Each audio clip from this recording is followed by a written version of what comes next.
আর এই লিপস্টিক, ঠোঁট পালিশ, একাদ মা বোন আপনার হাড়ির নিচু লেপা করে লিপছে, তাও জান ভরে না।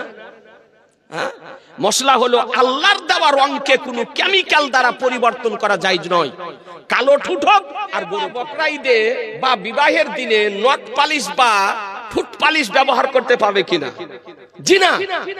ঈদে বলেন, বকরা ঈদে বলেন আর বিয়ের দিনে বলেন, 12 মাস মুসলিম মহিলাদের জন্য নখ পালিশ ব্যবহার করা, ঠোঁট পালিশ ব্যবহার করা, লিপস্টিক ব্যবহার করা হারাম, ব্যবহার করা যাবে না।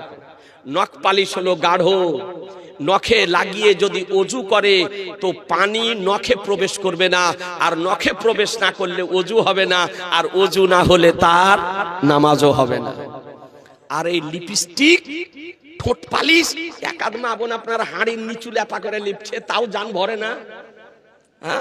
মশলা হলো আল্লাহর দেওয়া রংকে কোনো কেমিক্যাল দ্বারা পরিবর্তন করা জায়েজ নয়।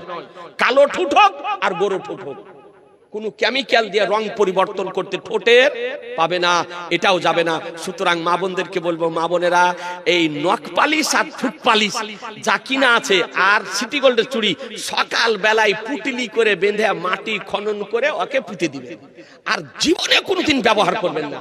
আর ওই পান চিন্নিতে এই মেয়ের বিয়ে তারিখ ঠিক হয় না, অ্যাটাচি ভর্তি করে মাল দেন, ওটাকে কি বলেন? পানচিনি বলেন না। ওতেও কিন্তু কই নখ পালিশ দিবেন না আর ঠোঁট পালিশ দিবেন না, মনে থাকবে। আর সিটি গোল্ডের চুড়িও দিবেন না, কিন্তু আগেই বিহানকে বিহাইকে বলে দেবেন, বিহাই অ্যাটাচিতে দেখবেন নখ পালিশ আর ঠোঁট পালিশ থাকবে না। কারণ ছোটখাটো জিনিস দিয়ে আবার মেয়ের আবার ঝগড়া লাগিয়ে দেয়।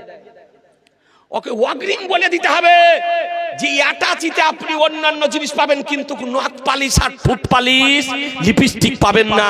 কারণ ওটা দেওয়াও জায়েজ নয়, ব্যবহার করাও জায়েজ। কথা বুঝে নিলেন?